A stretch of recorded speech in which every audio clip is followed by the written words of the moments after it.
Sadiq Ali, Thangal ji, P.K. Kunyalukutti ji, N.D. Achappan ji, M.K. Raghavan ji, senior leaders on the dais, party workers, brothers and sisters of Wayanad, I'd like to welcome all of you here and also apologize for coming a little late. വേദിയിൽ ഉപവിഷ്ടരായിരിക്കുന്ന senior നേതാക്കന്മാർ, ഇവിടെ എത്തിച്ചേർന്നിരിക്കുന്ന party പ്രവർത്തകർ, പ്രിയപ്പെട്ട സഹോദരി സഹോദരന്മാർ, ഞാൻ ഏവരെയും ഈ വേദിയിലേക്ക്, ഈ യോഗത്തിലേക്ക് സ്വാഗതം ചെയ്യുന്നു. വൈകിയെത്തിയതിൽ ഖേദം പ്രകടിപ്പിക്കുന്നു.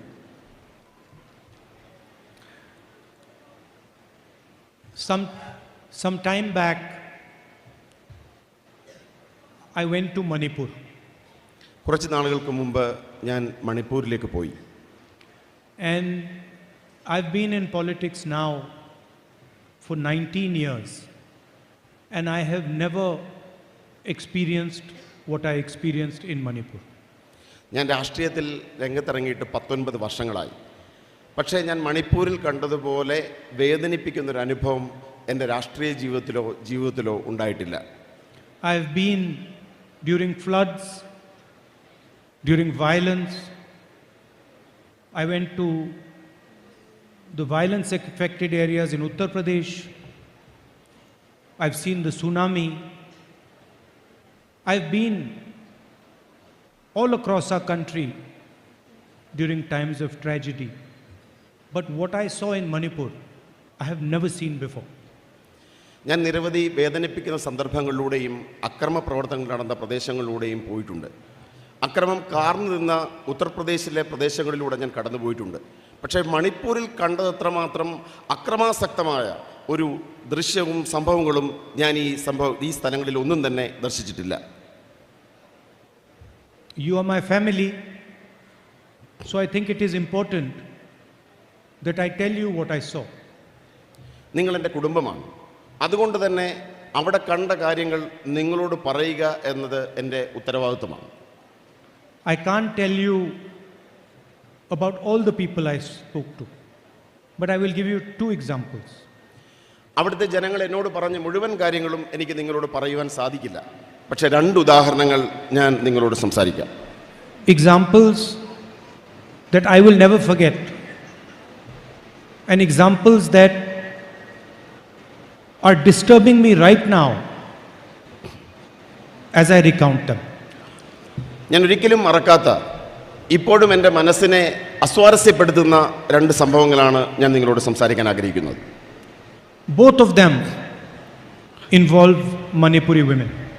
ഈ 2 സംഭവങ്ങളും മണിപ്പൂരിലെ സഹോദരിമാരുമായി ബന്ധപ്പെട്ടതാണ്. 2 different experiences of Manipuri women. 2 വ്യത്യസ്തമായ സംഭവങ്ങൾ, മണിപ്പൂരിലെ വനിതകളെ സംബന്ധിക്കുന്ന 2 വ്യത്യസ്തമായ സംഭവങ്ങൾ. And these are women I spoke to in the camps, in the relief camps. ദുരിതാശ്വാസ ക്യാമ്പുകളിൽ വെച്ച് ഈ സഹോദരിമാർ, ഈ വനിതകൾ എന്നോട് പറഞ്ഞ സംഭവങ്ങളാണ് ഞാൻ സംസാരിക്കുന്നത്. One of the women, when I entered the room, was lying on the floor alone. ഞാൻ ആ മുറിയിലേക്ക്, ദുരിതാശ്വാസ ക്യാമ്പിൻ്റെ മുറിയിലേക്ക് ചെല്ലുമ്പോൾ ഒരു വനിത ആ ക്യാമ്പിലെ നിലത്ത് കിടക്കുകയായിരുന്നു. Everybody else in the room had some family member, but I noticed this lady lying alone. ആ മുറിയിലുണ്ടായിരുന്ന മറ്റ് വനിതകൾക്കെല്ലാം തന്നെ അവരോടൊപ്പം അവരുടെ കുടുംബാംഗങ്ങൾ ഉണ്ടായിരുന്നു.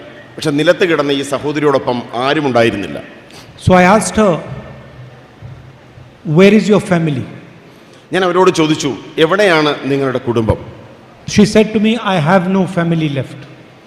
അവർ മറുപടി പറഞ്ഞത്, എനിക്ക് കുടുംബാംഗങ്ങൾ ആരും തന്നെ ഇല്ല എന്നാണ്. And then I asked her, "What happened to you?" ഞാൻ അവരോട് ചോദിച്ചു, അവർക്ക് എന്ത് സംഭവിച്ചു എന്ന് ചോദിച്ചു. For some time she could not answer. കുറച്ച് സമയത്തേക്ക് അവർ മറുപടി ഒന്നും തന്നെ പറഞ്ഞില്ല. She kept quiet, she didn't say anything. അവർ കുറച്ച് സമയം നിശബ്ദത പാലിച്ചു. അവർ ഒന്നും പറഞ്ഞില്ല കുറച്ച് സമയത്തേക്ക്. Then I held her hand and I asked her, "Tell me, what happened to you?" ഞാൻ അവരുടെ കൈകൾ കവർന്നെടുത്തു. എന്നിട്ട് പറഞ്ഞു, എന്നോട് പറയൂ, എന്താണ് അവർക്ക് സംഭവിച്ചതെന്ന്. And she said to me that I was sleeping in my village. അവരെന്നോട് പറഞ്ഞു, ഞാൻ എൻ്റെ ഗ്രാമത്തിൽ കിടന്നുറങ്ങിയായിരുന്നു. And I was sleeping in my house with my little son.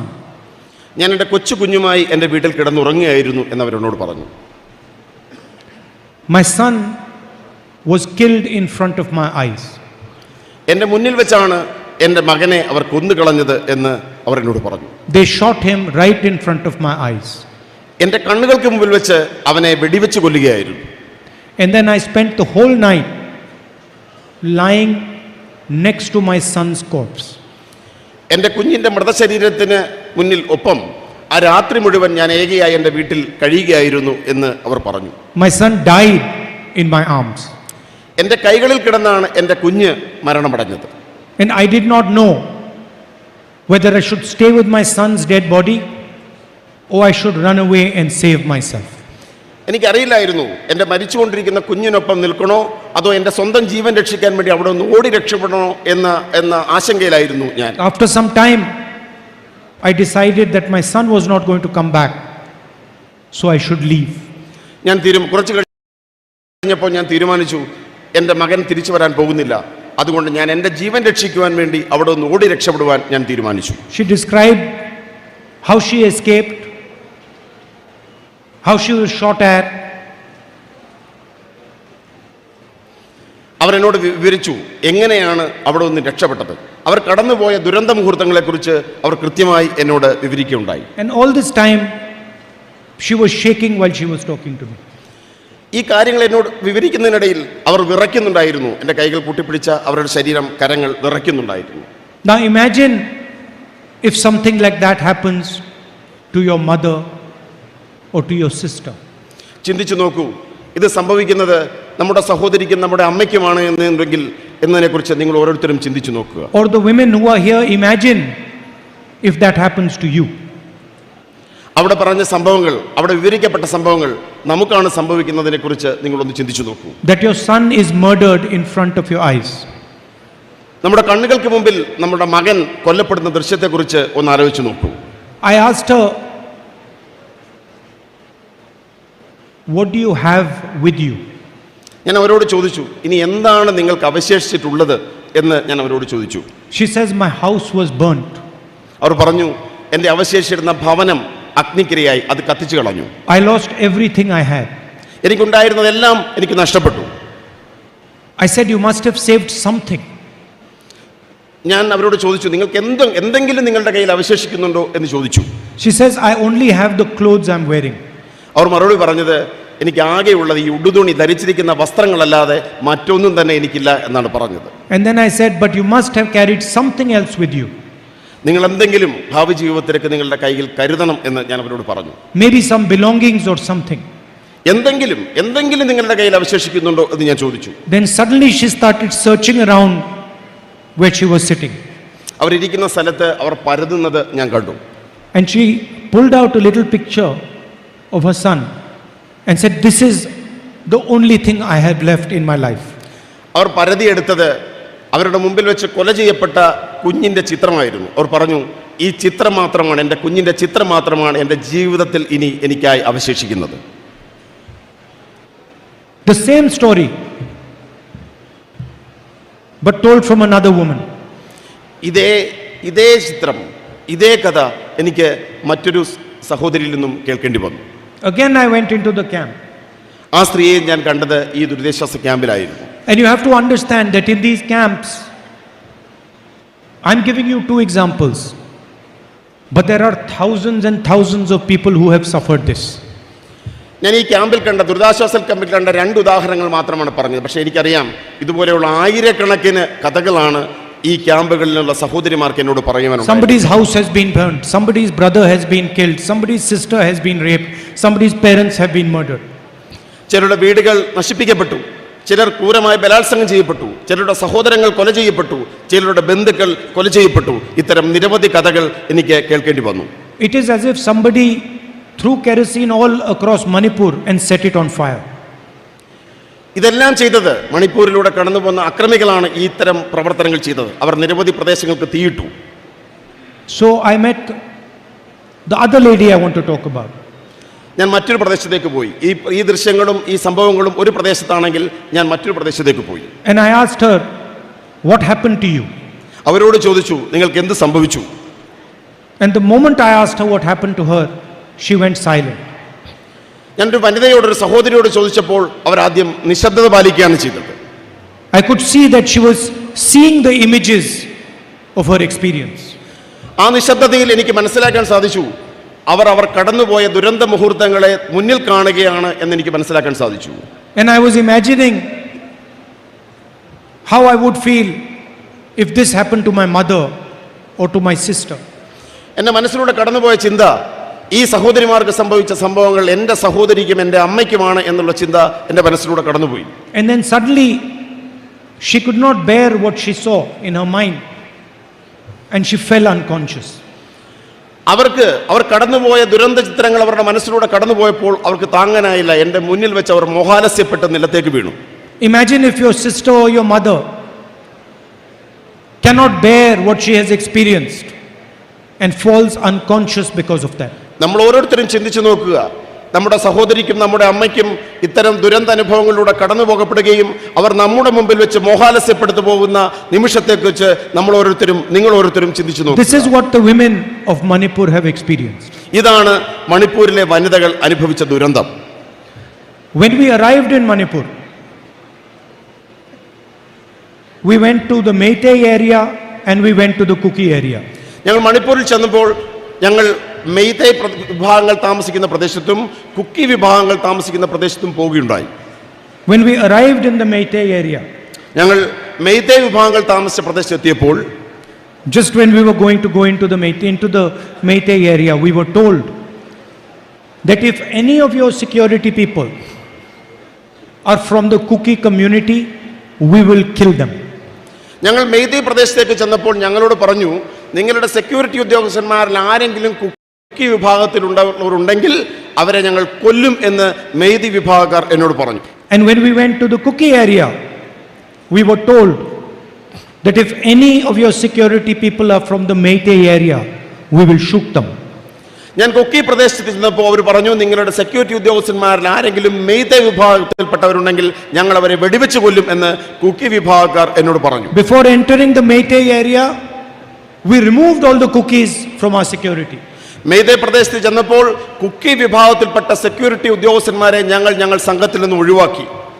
And when we went to the Kuki area, we removed all the Meiteis from our security. സമാനമായ തരത്തിൽ കുക്കി പ്രദേശത്തേക്ക് ചെന്നപ്പോൾ മെയ്തേ വംശത്തിൽപ്പെട്ട security ഉദ്യോഗസ്ഥന്മാരെ ഞങ്ങൾ സംഘത്തിൽ നിന്നും ഒഴിവാക്കി. Imagine the situation. There is a complete divide between the state. ഒന്ന് ചിന്തിച്ചു നോക്കുക, ജനങ്ങൾക്കിടയിൽ മണിപ്പൂരിൽ സമ്പൂർണമായ വിഭജനമാണ് നടന്നിരിക്കുന്നത്. There is blood everywhere. അവിടെ ആകമാനം രക്തമാണ്, ചോരയാണ്. There is murder everywhere. എല്ലാ സ്ഥലത്തും നരഹത്യയാണ്. There is rape everywhere. എല്ലാ സ്ഥലത്തും ബലാത്സംഗമാണ്. That is the situation in Manipur. ഇതാണ് മണിപ്പൂരിന്റെ സാഹചര്യം. And yes, a few days ago, I sat in Parliament watching the Prime Minister speak. 2 ദിവസങ്ങൾക്ക് മുമ്പ് ഞാൻ പാർലമെന്റിൽ ഇരുന്ന് പ്രധാനമന്ത്രിയുടെ പ്രസംഗം ശ്രവിച്ചു. He spoke for 2 hours 13 minutes. അദ്ദേഹം 2 മണിക്കൂറും 30 മിനിറ്റും സംസാരിച്ചു. He laughed, he joked, he smiled. അദ്ദേഹം ചിരിച്ചു, അദ്ദേഹം പുഞ്ചിരിച്ചു, അദ്ദേഹം തമാശകൾ പറഞ്ഞു. His cabinet laughed, his cabinet joked, his cabinet smiled. അദ്ദേഹത്തോടൊപ്പം അദ്ദേഹത്തിന്റെ ക്യാബിനറ്റും ചിരിക്കുകയും പുഞ്ചിരിക്കുകയും തമാശകളിൽ ഉല്ലസിക്കുകയും ചെയ്തു. They had a lot of fun. അവർ വളരെയധികം സന്തോഷിക്കുകയായിരുന്നു. The Prime Minister spoke for 2 hours 13 minutes about everything, about the Congress, about me, about the India Alliance, but he spoke 2 minutes about Manipur. അദ്ദേഹം 2 മണിക്കൂർ 30 minute കൊണ്ട് എല്ലാത്തിനെ കുറിച്ചും സംസാരിച്ചു. അദ്ദേഹം എന്നെക്കുറിച്ച് സംസാരിച്ചു, അദ്ദേഹം ഇന്ത്യ അലയൻസിനെ കുറിച്ച് സംസാരിച്ചു, അദ്ദേഹം BJPയെ കുറിച്ച് സംസാരിച്ചു. പക്ഷേ അദ്ദേഹം മണിപ്പൂരിനെ കുറിച്ച് സംസാരിച്ചത് കേവലം 2 മിനിറ്റുകൾ മാത്രമാണ്. The idea of India represents the idea of peace among its people. India എന്ന ആശയം അതിലെ ജനതയ്ക്കിടയിലെ സമാധാനമാണ് വിഭാവനം ചെയ്യുന്നത്. If there is violence, if there is hatred, if there is murder, if there is rape, that is not India. ഈ ആശയത്തിനിടയിൽ വെറുപ്പോ അക്രമമോ കൊലപാതകമോ ബലാത്സംഗമോ ഉണ്ടെങ്കിൽ അത് India എന്ന മഹത്തായ ആശയത്തെ പ്രതിനിധാനം ചെയ്യുന്നില്ല. If in a state the people are killing each other, murdering each other, raping each other, that is not India. ഒരു സംസ്ഥാനത്ത് അവിടുത്തെ ജനത പരസ്പരം കൊന്നൊടുക്കുന്നെങ്കിൽ, പരസ്പരം ബലാത്സംഗം ചെയ്യുന്നെങ്കിൽ, പരസ്പരം കലാപം നടന്നെങ്കിൽ അതൊരിക്കലും ഇന്ത്യ അല്ല. India is love and affection between its people. India എന്നത് സ്നേഹവും ജനത തമ്മിലുള്ള ഐക്യവും സമാധാനവുമാണ്. India is the bringing together of people. India എന്നത് ജനതയുടെ ഐക്യമാണ്, ഒരുമിച്ച് വിജയിക്കുക എന്നതാണ്. So I stated this in my speech in Parliament. ഇതാണ് ഞാൻ എൻ്റെ പ്രസംഗത്തിൽ, പാർലമെന്റ് പ്രസംഗത്തിൽ സൂചിപ്പിച്ചത്. I said that the BJP has killed the idea of India in Manipur. ഞാൻ പാർലമെന്റിൽ പ്രസംഗിച്ചു, ഇന്ത്യ എന്ന മഹത്തായ ആശയത്തെ BJP മണിപ്പൂരിൽ കൊല ചെയ്തു എന്ന് ഞാൻ പ്രസംഗിക്കുകയുണ്ടായി. मणिपुर में आपने भारत माता की हत्या की है. മണിപ്പൂരിൽ സംഭവിച്ചത് ഭാരതമാതാവിന്റെ ഹത്യയാണ്. മണിപ്പൂരിൽ സംഭവിച്ചത് You have murdered the idea of India in Manipur. നിങ്ങൾ മണിപ്പൂരിൽ ഇന്ത്യ എന്ന മഹത്തായ ആശയത്തെ കൊല ചെയ്തു. You have destroyed thousands of families. നിങ്ങൾ ആയിരക്കണക്കിന് കുടുംബങ്ങളെ നശിപ്പിച്ചു. You have allowed the rape of thousands of women. മണിപ്പൂരിലെ സഹോദരിമാർ, ആയിരക്കണക്കിന് സഹോദരിമാർ ബലാത്സംഗം ചെയ്യപ്പെടാനുള്ള അനുമതി നിങ്ങൾ കൊടുത്തു. You have allowed the murder of thousands of people. ആയിരക്കണക്കിന് മണിപ്പൂരികളുടെ കൊലപാതകത്തിന് നിങ്ങൾ അനുമതി കൊടുത്തു. And as Prime Minister of this country, you are laughing. എന്നിട്ട് ഇന്ത്യയുടെ പ്രധാനമന്ത്രി എന്ന നിലയിൽ നിങ്ങൾ ചിരിക്കുന്നു. You spent 2 minutes talking about the murder of Bharat Mata. നിങ്ങൾ കേവലം 2 നിമിഷങ്ങൾ മാത്രമാണ് ഇന്ത്യ എന്ന മാതാവിനെ, ഭാരത മാതാവിനെ കുറിച്ച് സംസാരിച്ചത്. How dare you do this? നിങ്ങൾക്ക് എങ്ങനെ ഇത് ചെയ്യുവാൻ ധൈര്യം വരുന്നു? How can you disrespect the idea of India? നിങ്ങൾക്ക് എങ്ങനെയാണ് ഭാരതം എന്ന ആശയത്തെ ഇത്രമാത്രം നശിപ്പിക്കാൻ സാധിക്കുന്നത്? What have you been doing for the last 4 months? കഴിഞ്ഞ 4 മാസക്കാലം നിങ്ങൾ എന്താണ് ചെയ്തത്? Why have you not been there? നിങ്ങൾ എന്തുകൊണ്ട് അവിടെ പോയില്ല? Why have you not tried to stop the violence? നിങ്ങൾ എന്തുകൊണ്ട് അവിടുത്തെ അക്രമത്തെ തടയുവാൻ നടപടി സ്വീകരിച്ചില്ല? Because you're not a nationalist. കാരണം നിങ്ങൾ ദേശീയവാദിയല്ല. Anybody who murders the idea of India cannot be a nationalist. India എന്ന ആശയത്തെ കൊല ചെയ്യുന്നവരാരാണോ അവർക്ക് ദേശീയവാദിയോ ദേശസ്നേഹിയോ ആകുവാൻ കഴിയില്ല. Anybody who murders the idea of India cannot love India. ഒരാൾ ഇന്ത്യ എന്ന ആശയത്തെ തകർക്കുന്ന ഒരാൾ, കൊല ചെയ്യുന്ന ഒരാൾ ഇന്ത്യയെ സ്നേഹിക്കാൻ കഴിയില്ല. Now I have come to my family. ഇന്ന് ഞാൻ എൻ്റെ കുടുംബത്തിലേക്ക് മടങ്ങി വന്നിരിക്കുന്നു.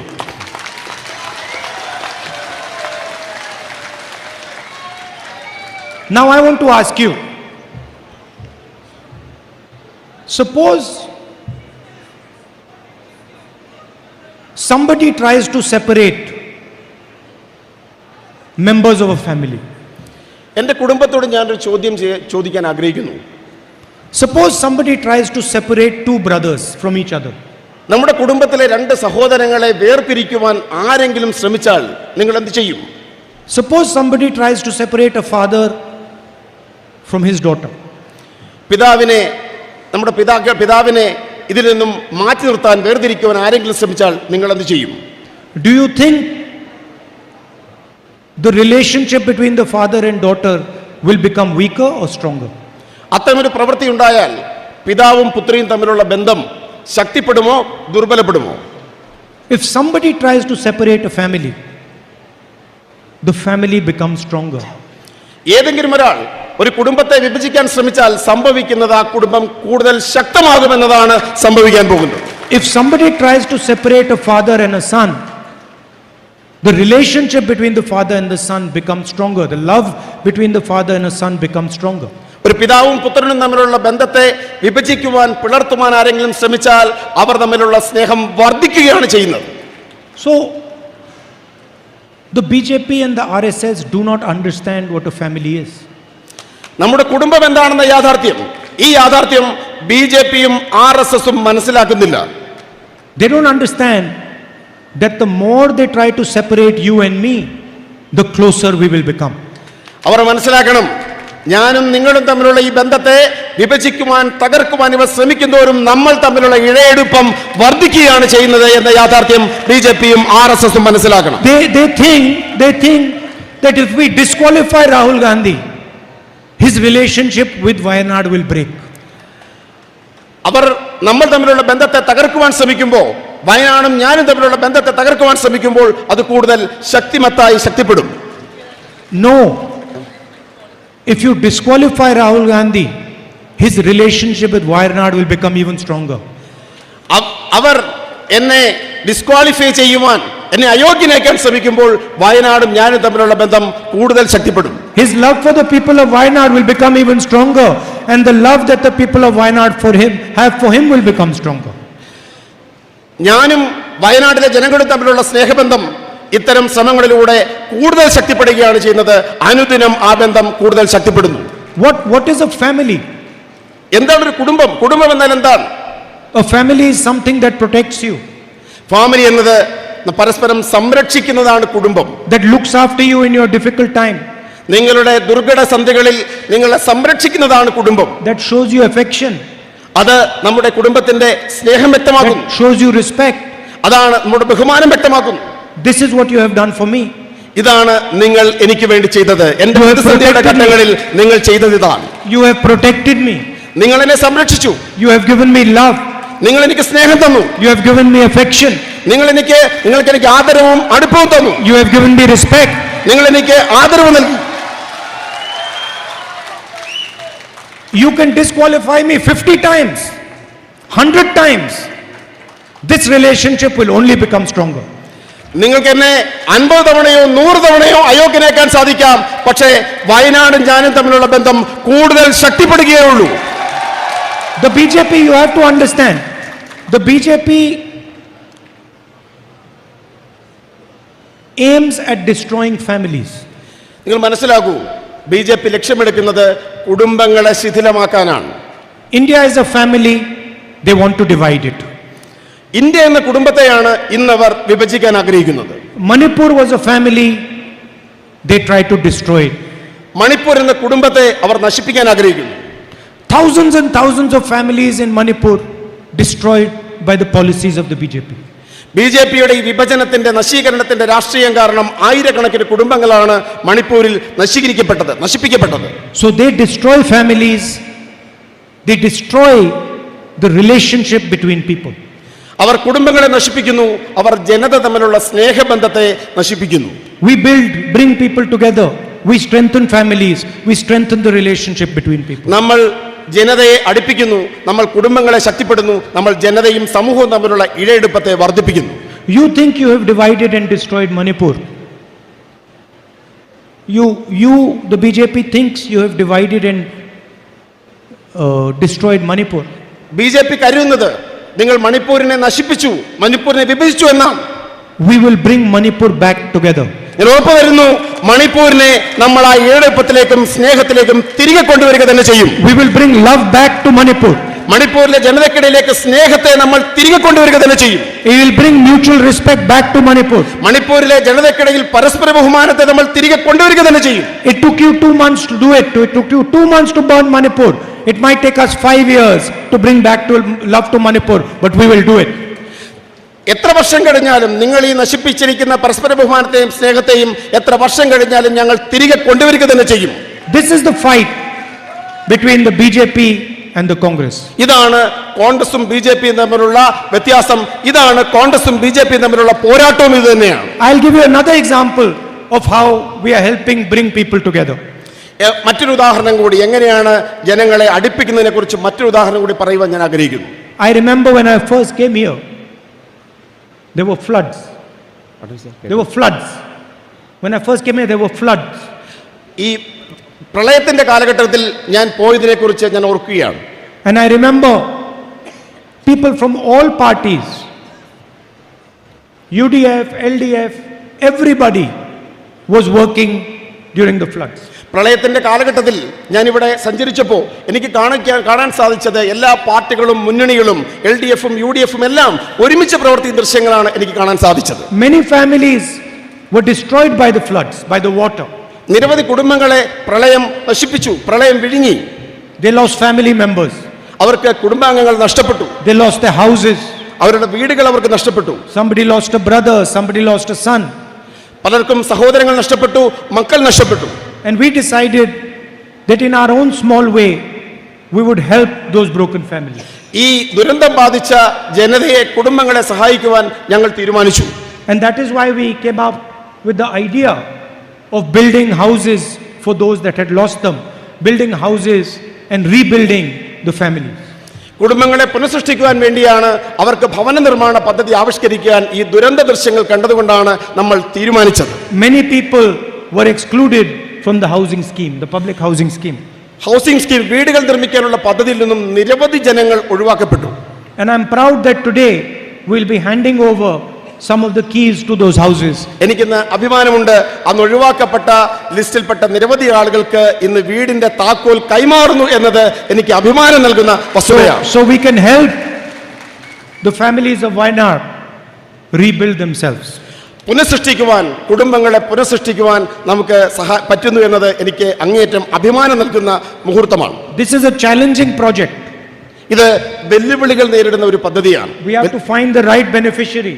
നമുക്ക് യഥാർത്ഥ ഗുണഭോക്താവിനെ, അർഹതയുള്ള ഗുണഭോക്താവിനെ കണ്ടെത്തേണ്ടതുണ്ട്. We have to build the houses properly. അവർക്ക് വേണ്ടി വീടുകൾ സൃഷ്ടിക്കേണ്ട ഉത്തരവാദിത്വം നമുക്കുണ്ട്. So I thank all the Congress and UDF workers who have helped us in this project. ഈ മഹത്തായ പദ്ധതിയിൽ സഹായിച്ച മുഴുവൻ കോൺഗ്രസ് ഐക്യജനാധിപത്യ മുന്നണി പ്രവർത്തകരോടുമുള്ള ഹൃദയം നിറഞ്ഞ സന്തോഷം, നന്ദി പ്രകടിപ്പിക്കുവാൻ ഞാൻ ഈ അവസരം ഉപയോഗിക്കുന്നു. And I thank everyone from Wayanad, regardless of which party you come from, regardless of what your political ideology is. You have given me love and affection, you have given me respect, and I love you very much, and I'm part of your family. ഇവിടെ വന്നു ചേർന്നിരിക്കുന്ന കക്ഷി രാഷ്ട്രീയത്തിന് അപ്പുറത്തുള്ള, ആശയങ്ങൾക്കും പാർട്ടിക്കും അപ്പുറത്ത് ഇവിടെ കടന്നു വന്ന് സ്നേഹം തന്ന എല്ലാവരോടുമുള്ള ഹൃദയം നിറഞ്ഞ സന്തോഷം, നന്ദി ഞാൻ രേഖപ്പെടുത്തുന്നു. I'm here today. After 4 months, I'm coming back to Wayanad as your MP. 4 മാസങ്ങൾക്ക് ശേഷം വയനാടിന്റെ MP ആയി ഞാൻ വീണ്ടും നിങ്ങൾക്കിടയിലേക്ക് കടന്നു വന്നിരിക്കുന്നു എന്ന് പറയാൻ ഞാൻ സന്തോഷപ്പെട്ടു. I am happy to come back, but I'm also sad that I don't see Umen Chandiji here. ഞാൻ ഇവിടെ കടന്നു വന്നതിൽ സന്തോഷവാനാണെങ്കിലും ഞാൻ അതീവ ദുഃഖിതനാണ്. ഉമ്മൻചാണ്ടിജി ഇവിടെ ഇല്ലാത്തതിൽ ഞാൻ അതീവ ദുഃഖിതനാണ്. He was a leader of Kerala.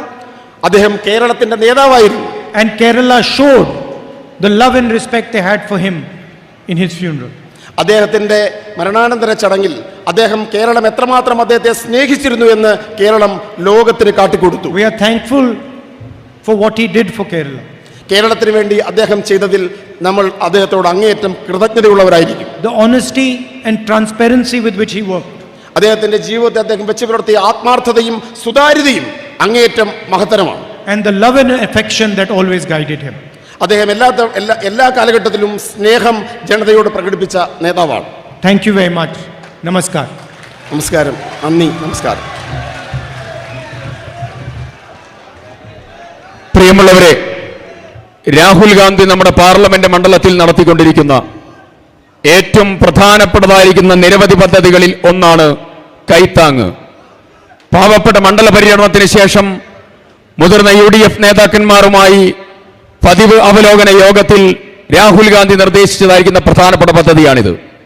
പാവപ്പെട്ട സ്ത്രീകളും കുട്ടികളും അനാഥകരും അബലകളുമായി മുന്നോട്ട് പോകുമ്പോൾ അവരെ സംരക്ഷിക്കാനും ചേർത്ത് നിർത്താനും ഒരു വീടൊരിക്കലും അവർക്ക് പ്രാവർത്തികമാകില്ല എന്നുള്ള അവരുടെ വ്യഥയിൽ നിന്ന് അവർ കണ്ടെത്തിയതായ അവർക്ക് ആശ്വാസകരമായിട്ടുള്ള പ്രധാനപ്പെട്ട മാർഗമായി ഇന്ന് കൈത്താങ് മാറിയിരിക്കുകയാണ്. കൈത്താങ്ങിലെ പദ്ധതിയുടെ 9 വീടുകൾ പൂർത്തീകരിച്ചതിന്റെ താക്കോൽ ദാനം ഇവിടെ നിർവഹിക്കുന്നു. ആദ്യത്തെ താക്കോൽ വെങ്ങപ്പള്ളി പഞ്ചായത്തിൽ നിന്ന് സുബൈദ ഹർഷൽ P. ഉസ്മാൻ അവരുടെ കുടുംബത്തിന് കൈമാറുകയാണ്. കൂടെയുള്ളത് മണ്ഡലം പ്രസിഡന്റ് ശ്രീ രാജൻ.